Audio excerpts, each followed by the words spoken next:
साथियों नमस्कार, मैं अखिलेश यादव आप सभी भाई बहनों का तहे दिल से स्वागत अभिनंदन और वंदन करता हूं। आप सभी लोगों ने जो है देख भी लिया होगा और विभिन्न यूट्यूबर चैनलों के माध्यम से सुन भी लिया होगा कि 26 तारीख को जो माननीय हाई कोर्ट में बहस हुई थी उसका जीता जागता उदाहरण जो है आप लोगों के बीच में बताया भी गया होगा। और आप लोग खुद जो है जानकार हैं, समझदार हैं, पढ़े लिखे हैं, आप लोगों ने आर्डर को कायदे से मेंशन भी किया होगा।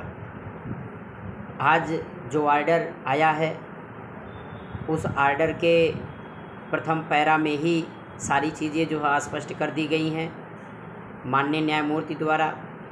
ये साफ शब्दों में जो है आर्डर में कहा गया है कि उत्तर प्रदेश लोक सेवा आयोग द्वारा जो ये विज्ञापन निकाला गया है ये पूरी तरह से विवादित है।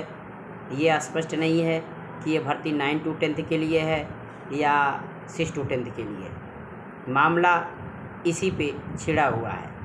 आज ये सारी बातें जो फर्स्ट पैरा में आप लोग देख रहे हैं ये कहीं ना कहीं हमारे द्वारा 1976 की घटना से लेकर के 1991 तक की जो घटनाएं शिक्षा व्यवस्था में घट रही हैं उसी सारी चीज़ों का जो है जीता जागता उदाहरण है।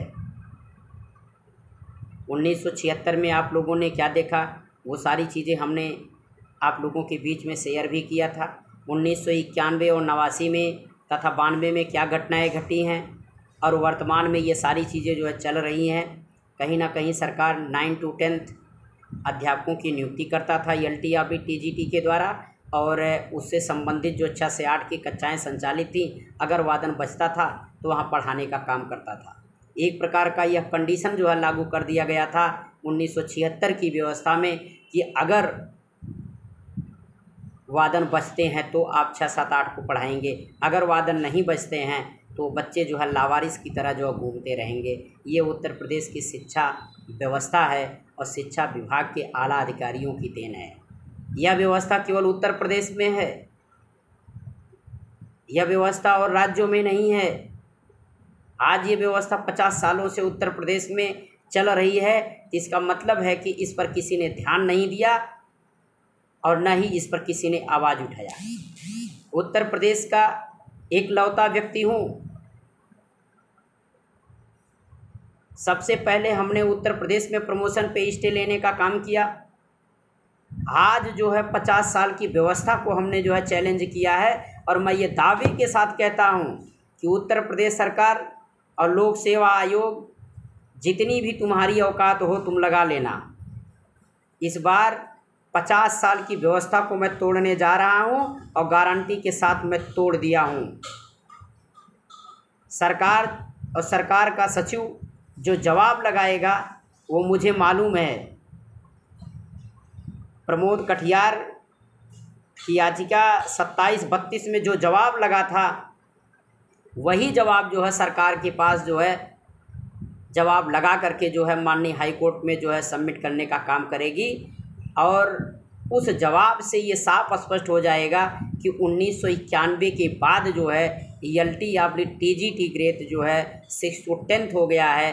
अगर LT या फिर TGT के टीचर कक्षा 6 से कक्षा 10 के छात्र छात्राओं को पढ़ाने का काम करते हैं तो जाहिर है उसमें 23/8/2010 का जो मिनिमम क्वालिफ़िकेशन है उच्च प्राथमिक स्तर का टेट वो लागू होगा। सरकार अगर विज्ञापन बचाना चाहेगी तो 9 to 10 का हवाला दे करके विज्ञापन बचा सकती है, लेकिन उसके सामने ये समस्या होगी कि 6 से 8 के लिए हमको जो है अलग से नियुक्ति करनी पड़ेगी। इसके लिए उनको कैबिनेट में बैठक बुला करके जो है संशोधन करवाना पड़ेगा। तो ये पूरा मुकदमा इस तरीके से चल रहा है कि अगर टेट लागू होता है तो भी हम जीतेंगे, अगर टेट लागू नहीं होता है तो हम बड़े पैमाने पर जो है 6 से 8 के छात्र छात्राओं के अध्ययन और अध्यापन के लिए अध्यापकों की नियुक्ति कराने का काम करेंगे। आप लोगों ने देख लिया कि उत्तर प्रदेश में योग्यता के मामले को लेकर के 2 तरह की जो है विचारधाराएं जो है चल रही हैं। 2 तरह से शिक्षा व्यवस्था में जो योग्यता निर्धारित की गई एनसीटी की, उस एनसीटी की गाइडलाइंस को दरकिनार करते हुए, उसकी धज्जियां उड़ाते हुए उत्तर प्रदेश सरकार अगर संविदा पे नियुक्ति करना होता है तो वहाँ एनसीटीई की गाइडलाइंस को फॉलो करता है। अगर संविदा पे नियुक्ति नहीं करनी होती है, अर्थात अस्थाई नियुक्ति करनी होती है, तो वहाँ सरकार जो है एनसीटीई और आरटीई एक्ट 2009 की धज्जियां उड़ा रहा है। हमने इस चीज़ को भी माननीय हाई कोर्ट के सामने जो है रखने का काम किया था। मुझे कष्ट इस बात का है कि यूपी बोर्ड जो होता है इन विद्यालयों की मान्यता देने का काम करता है। सारे विद्यालयों की, चाहे वो आपका वित्तविहीन मान्यता प्राप्त विद्यालय हो या शासकीय हो या अशासकीय हो, सारे लोगों का सिलेबस जो होता है वो एक होता है। इसके बाद भी दो तरह की अहर्ताएँ जो है क्यों निर्धारित की जा रही हैं? एनसीटीई की गाइडलाइंस को क्यों नहीं फॉलो किया जा रहा है? बात ये है साथियों, ये पूरी लड़ाई हम 100% जो है जीत चुके हैं।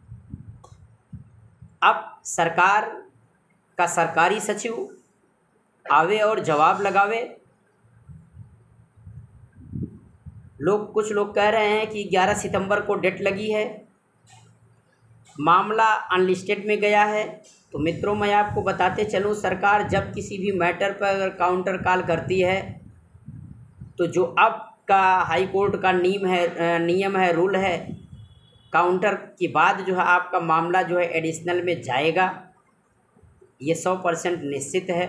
हालांकि हमारे द्वारा जो है रिक्वेस्ट किया गया अधिवक्ता के द्वारा कि मामले को जो है फ्रेश में रखा जाए, लेकिन जो नियम बना है उस नियम का उल्लंघन भी नहीं हो सकता है। इतना है कि माननीय न्यायमूर्ति महोदय के द्वारा ये कहा गया है कि काउंटर आने के बाद आप मेंशन करिएगा, हम इसको टेकअप कर लेंगे।